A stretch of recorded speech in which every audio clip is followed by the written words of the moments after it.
sugerir à irmã que use um dos hinos mais antigos que a igreja conhece, que até aprender esse ano aqui vai terminar o mês e nós não vamos realizar o propósito para qual foi elaborado. Então nós vamos, já estamos em missões, então vamos usar mais os hinos antigos que foram criados para esse momento. Temos conosco um casal ali que está sentado lá no final. Vocês pertencem a alguma igreja? Pode dizer o nome de vocês e a igreja que pertencem? Marta.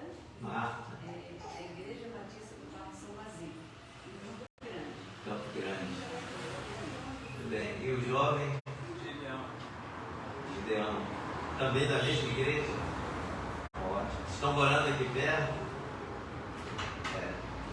Sejam bem-vindos. E quando quiserem retornar, nós estamos de braços abertos. O irmão Gilberto para cumprimentar os visitantes em nome da igreja.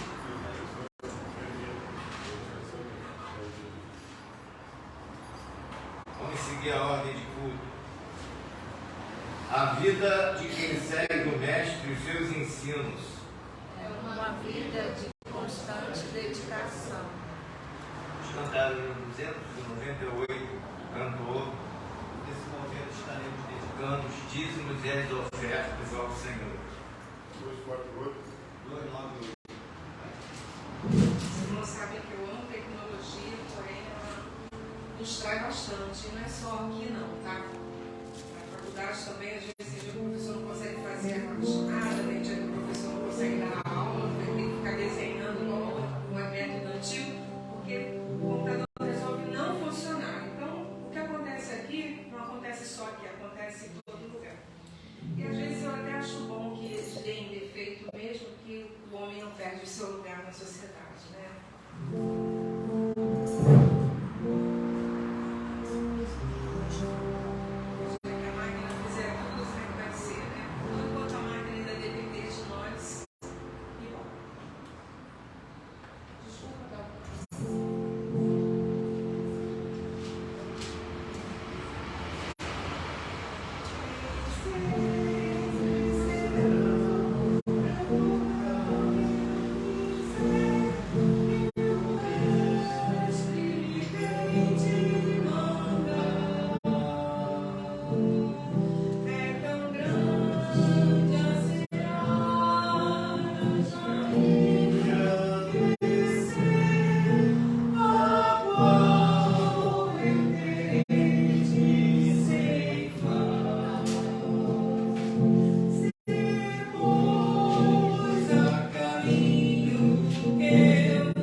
Senhor, nós te agradecemos pelos dízimos e as ofertas depositadas aqui no teu altar. Te agradecemos, Senhor, pelas oportunidades que o Senhor nos dá e pelas bênçãos também que o Senhor nos concede, Pai. Te peço que o Senhor dê sabedoria para que possa ser usado da melhor maneira, para que a tua obra continue sendo feita. Amém. Para a honra e glória do teu nome. É a nossa faz te agradecer em nome do Senhor Jesus. Amém. Amém, Senhor. Louve um número especial para o nosso irmão Silvano. Microfone. À noite, não tem de manhã?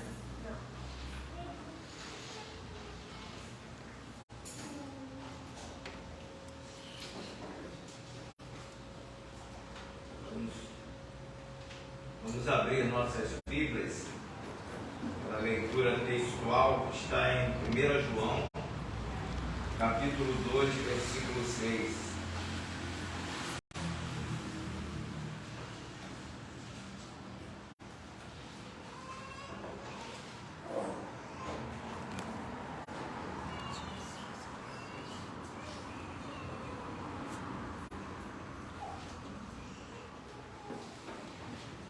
Primeira carta de João, capítulo 2, verso 6.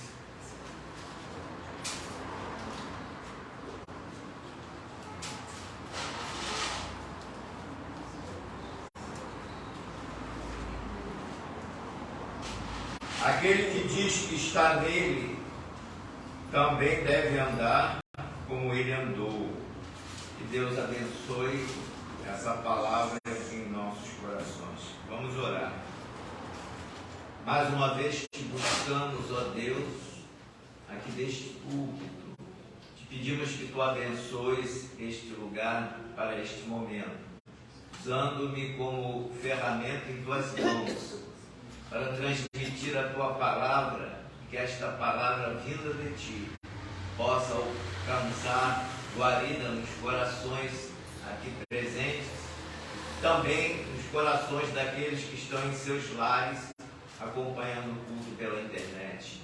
Ouve esta oração e dá-me, ó Deus, a sabedoria que preciso ter para este momento. Em nome de Jesus. Podeis assentar, irmão. Aquele que diz que está nele também deve andar como ele andou. Pergunta é: como é que Jesus Cristo andou? Só podemos saber responder a essa pergunta se nós estudarmos a Bíblia, porque a Bíblia é que narra a vida de Jesus. Para entender melhor o texto, precisamos saber o que significa andar com Jesus ou estar com Jesus. João, no Evangelho, no capítulo 15, o Evangelho escrito por ele, no capítulo 15, ele usa a figura da figueira, da videira. E na videira nós temos um tronco. Jesus é esse tronco, é o tronco da videira. Nós somos as varas, e as varas estão enxertadas no tronco. Estar em Jesus, portanto, é estar perto de Jesus. Os galhos estão perto do tronco, os mais afastados estão perto do tronco. Estar perto dele é estar sendo sustentado por ele, é estar ligado a ele, é estar preso por ele, enfim, é estar junto a Jesus, inserido nele. E quando isso acontece com o galho que está inserido no tronco, no caso em tela a videira, ele produz frutos, porque há uma ligação entre o tronco, os ramos, os galhos e o próprio fruto em si.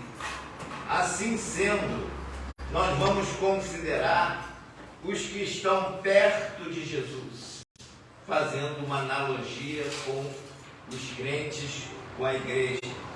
Quais seriam os benefícios desta aproximação de Jesus? Quando Lázaro morreu, suas irmãs disseram: se Jesus estivesse perto aqui, o meu irmão não teria morrido. Vejam, esse texto nós lemos em João capítulo 11, versos 21 a 32. Ali ficou claro que as irmãs de Lázaro tinham plena confiança em Jesus, a ponto de acreditar que Jesus teria impedido a morte do seu irmão. O paralítico de Betesda, João capítulo 5, disse a Jesus: Senhor, não tenho homem algum que quando a água é agitada me meta no tanque. Mas Jesus estava ali perto daquele homem e mandou que ele se levantasse, tomasse sua cama e andasse. Veja que a presença de Jesus perto de nós faz a grande diferença. Se Jesus não estivesse perto daquele homem, certamente ele não seria curado como o foi. No caso da multiplicação dos pães, se Jesus não estivesse ali perto, se ele estivesse longe dos seus discípulos, ele iria despedir a multidão. Ou seja, era necessário a presença de Jesus perto dos discípulos e perto da multidão para suprir a carência que eles tinham de alimento naquela oportunidade. Jesus, ainda perto, presente a um casamento, resolveu uma situação difícil dos noivos, transformando a água em vinho em Caná da Galileia. João capítulo 2. Uma outra prova de que quem está perto de Jesus pode receber dele a bênção é o caso da mulher que tinha um fluxo de sangue há 12 anos. Ela tocou em Jesus porque estava perto de Jesus. Se ela estivesse longe, não teria como tocá-lo. E ao tocar-lhe, ela ficou curada imediatamente. Como uma pessoa poderia tocar em Jesus estando longe dele? Como é que alguém pode tocar em Jesus se estiver distante? Nós temos que nos aproximar. Nós temos que estar perto dele para que ele possa nos conceder aquilo que nós necessitamos. Jesus estava longe. A filha de Jairo morreu. Jesus se aproximou da menina morta e ela reviveu. Que experiência gloriosa, que mostra os dois lados da história. Jesus longe, uma situação. Jesus perto, uma outra. Jesus, quando está longe de nós, às vezes, nós ficamos desorientados. É o caso daquele crente que se afasta dos caminhos do Senhor, que se rebela contra a palavra de Deus, desobedece os ensinos de Jesus, ele fica longe. Aquele crente que não lê a Bíblia, aquele crente que não tem prazer na oração, ele se afasta de Jesus. Por conta disso, vem as consequências, vem a morte espiritual.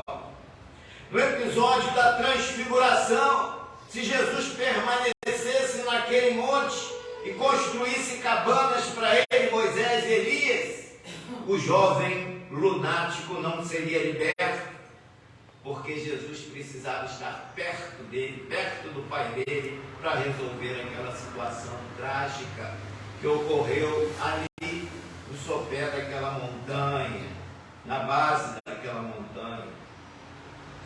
Jesus disse que quando estiver 2 ou mais irmãos reunidos em seu nome, ele está no meio, ou seja, ele está perto deles. Aqui nós temos mais de 2 reunidos. significa que Jesus está perto de nós. Jesus mandou ainda os discípulos fazer discípulos de todas as nações, batizando-os em nome do Pai, do Filho e do Espírito Santo. E eis que eu estou convosco. A promessa de Jesus está perto todos os dias, até a consumação dos séculos. Mateus capítulo 28, versos 19 a 20.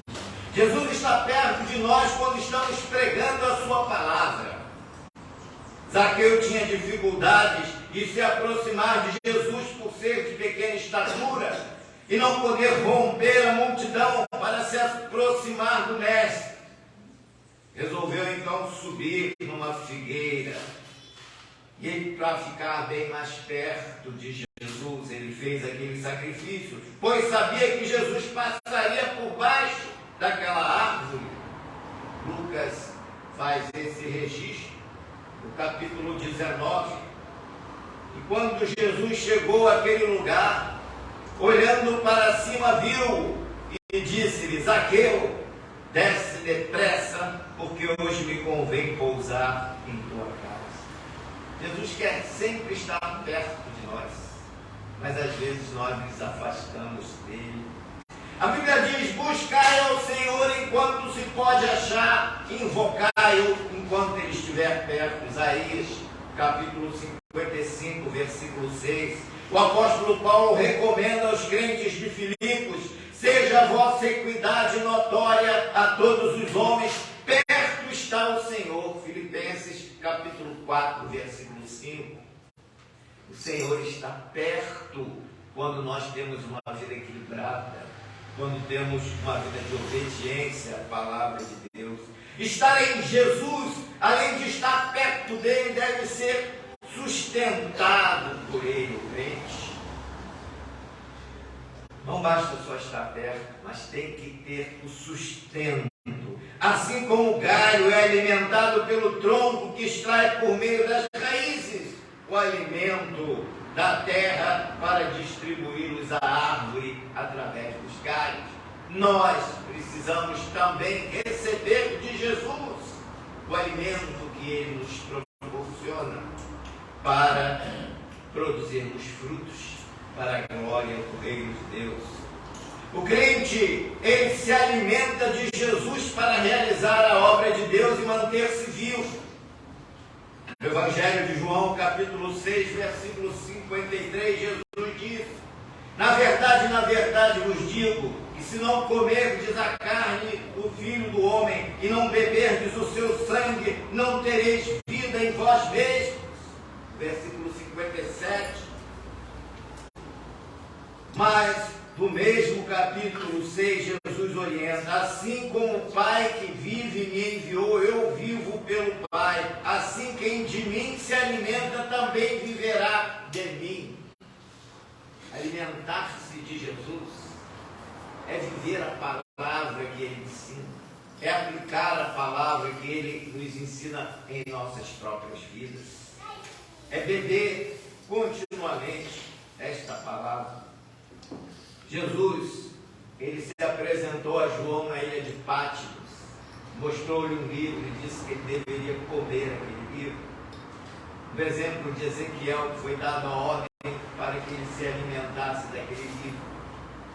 É a palavra de Deus que sustenta a nossa alma. Estar em Jesus significa estar perto dele, significa, em segundo lugar, ser sustentado por ele, em terceiro lugar, estar ligado a ele. Assim como o galho está ligado direto ao tronco da árvore, o crente precisa ser o prolongamento de Jesus. Mas o que vem a ser o prolongamento de Jesus? Assim como o tronco está na árvore, nós estamos em Jesus. Por exemplo, se Jesus é a luz do mundo, o crente tem que ser o prolongamento dessa luz. Ou seja, ele precisa irradiar a luz de Jesus. Se Jesus é amor, o crente precisa precisa viver esse amor. Se Jesus foi obediente ao Pai até a morte de cruz, o crente precisa ser obediente à palavra também até a morte. João registra no capítulo 15, versículo 7, as palavras de Jesus: se vós estiverdes em mim e as minhas palavras estiverem em vós, pedireis tudo o que quiserdes e vos será feito. Em quarto lugar, o crente precisa estar preso a Jesus, ou seja, ser uma unidade com Ele, assim como o galho forma uma unidade com o tronco da árvore. O crente precisa formar uma unidade perfeita com Jesus Cristo. Na oração do capítulo 17 de João, Jesus assim se expressa ao Pai: não rogo somente por estes, mas também por aqueles que pela palavra hão de crer em mim, porque para que todos sejam como tu, ó Pai, o és em mim e eu em ti, que também eles sejam um em nós, para que o mundo creia que tu me enviaste. Aquela oração sacerdotal de Jesus mostra o desejo dele de estar unido a nós. Em quinto lugar, o crente produz frutos por estar ligado a Jesus. Mesmo capítulo 15 de João, versículo 5, está escrito: eu sou a videira, vós as varas, quem está em mim, eu nele, esse dá muito fruto, porque sem mim nada podeis fazer. Sem Jesus nós não somos ninguém, não podemos fazer nada. Precisamos fazer uma revisão das nossas vidas e ver se nós estamos verdadeiramente ligados a Jesus. O fruto pende no galho, quando este é um galho sadio. O galho seco não produz fruto, só serve para ser queimado. Quando o crente é relapso com a obra de Deus, desobediente, quando ele não sente prazer em estar na presença de Deus, em frequentar os trabalhos, ele se torna um ramo seco. E aí não produz frutos. Em João capítulo 15, versículo 16, está escrito: não me escolhestes vós a mim, mas eu vos escolhi a vós e vos nomeei para que vades e deis fruto, e o vosso fruto permaneça. Uma vez estando em Jesus, o crente tem a garantia da vida eterna. Em Romanos capítulo 8, versículo 1, Paulo afirma: portanto, agora nenhuma condenação há para os que estão em Cristo Jesus, que não andam segundo a carne, mas segundo o Espírito. Andar como Cristo andou é andar em Espírito, é sujeitar-se a Deus, é resistir ao diabo, é obedecer a palavra, é ter uma vida de santidade e pureza, é buscar em primeiro lugar o reino de Deus, enfim, é amar a Deus acima de todas as coisas. Infelizmente, há muitos crentes que estão cada vez mais distantes de Jesus, por preferirem uma vida de pecado. O profeta Isaías dizia: eis que a mão do Senhor não está encolhida para que não possa salvar, nem o seu ouvido agravado para não poder ouvir, mas as vossas iniquidades fazem divisão entre vós e o vosso Deus, e os vossos pecados encobrem o rosto de vós, para que não vos ouça. Isaías capítulo 59, versículos 1 a 2. Os crentes de Laodiceia estavam se reunindo dentro do santuário, mas Jesus estava do lado de fora, longe deles. Apocalipse capítulo 3, versículo 20. Mas por que Jesus não estava perto dos crentes de Laodiceia? A Bíblia responde: eram crentes indiferentes, mornos, comprometidos com o mundo. Eram ricos economicamente, mas pobres na vida espiritual. Valorizavam mais o dinheiro e o status social do que a Cristo. não enxergavam com olhos espirituais as grandezas de Deus, mas viam o pecado com os olhos carnais e conviviam com ele. Como foi dito anteriormente, aquele que diz que está nele deve andar como ele andou, ou seja, ser um verdadeiro cristão. O verdadeiro cristão faz o que Paulo recomendou em 1 Coríntios capítulo 11, versículo 1. Sejam, pois, meus imitadores, como também eu sou de Cristo. Ser imitador de Cristo é estar nele. Em Romanos capítulo 1 está escrito: nenhuma condenação para os que estão em Jesus. Que precisa andar sempre no Espírito, não na carne. Andar segundo o Espírito é produzir fruto do Espírito, e o fruto do Espírito é amor, gozo, paz, longanimidade, benignidade, bondade, fé, mansidão, temperança. Gálatas, essa relação está em Gálatas, capítulo 5, versículo 22. Jesus disse: se alguém não estiver em mim, será lançado fora como a vara e secará, e os colhem e lançam no fogo e ardem. João capítulo 15, versículo 6. Precisamos estar perto de Jesus, em Jesus, sermos prolongadores de Jesus através de um bom testemunho. O bom testemunho começa em casa, com o cuidado com o que falamos, com o que vemos na TV ou na internet, com a maneira de tratarmos os nossos cônjuges e os nossos filhos. O nosso testemunho se estende ao nosso vizinho, aos nossos amigos, pessoas de um modo geral. O nosso testemunho não deve partir da igreja, e sim chegar à igreja. Mas a santidade é requerida em qualquer lugar, consoante 1 Pedro capítulo 1, versículo 5 a 16, 15 a 16. O evangelista Lucas registra em Atos dos Apóstolos as seguintes palavras de Jesus: mas recebereis a virtude do Espírito Santo que há de vir sobre vós, e ser-me-eis testemunhas, tanto em Jerusalém como em toda a Judéia e Samaria e até os confins da terra. Não obedecer à palavra de Deus é dar um mau testemunho.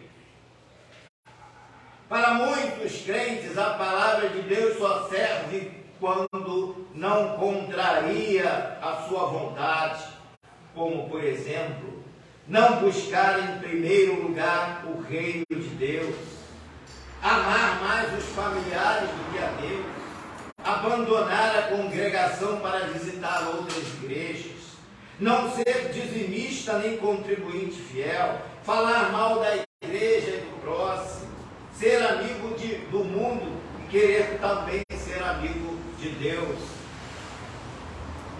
Se o crente não abandonar tais práticas, não produzirá frutos.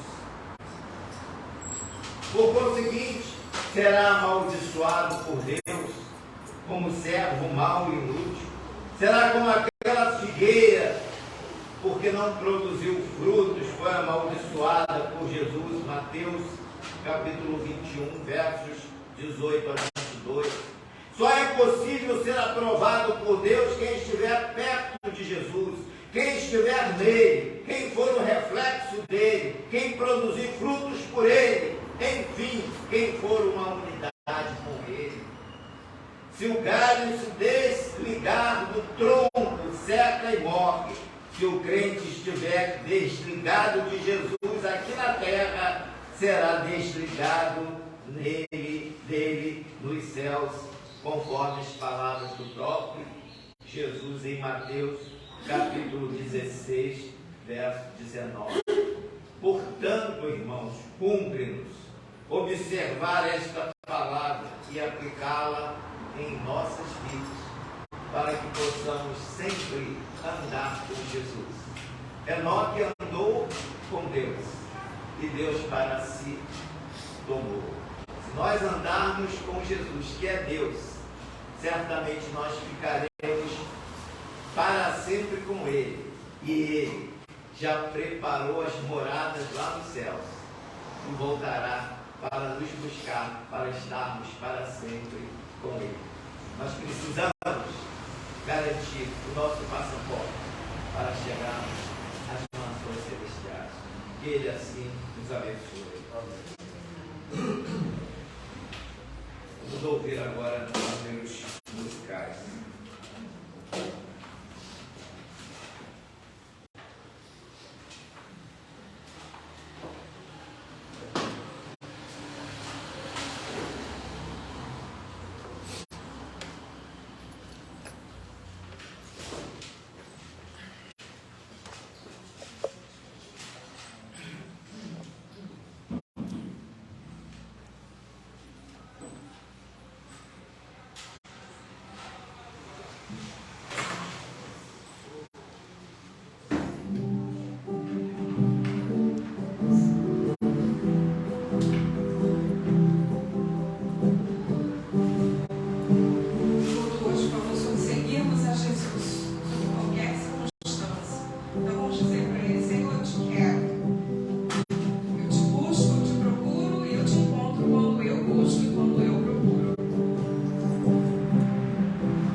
palavras torpes, os pensamentos ruins, e nos faça, Senhor Deus, servos que agradem o teu coração, para que limpe o nosso coração, o Senhor possa entrar, fazer morada, viver em nós e nos ajudar a cada dia sermos servos melhores. Ó Pai, transforma as nossas vidas, cuida de cada um de nós e que juntos nós possamos dizer que em Ti nós somos mais do que vencedores. Perdoa os nossos pecados, traz-nos logo mais à noite, Senhor Deus, para juntos continuarmos louvando e engrandecendo o Teu nome. Visita, Senhor, os Teus servos que saíram dos seus lares e vieram até aqui louvar e engrandecer o Teu nome. Visita, Senhor Deus, os visitantes dessa manhã, toma-os em Tuas mãos e que as bênçãos, Senhor Deus, que o Senhor tem reservado para as suas vidas, a partir de hoje eles possam já começar a tomar posse. Em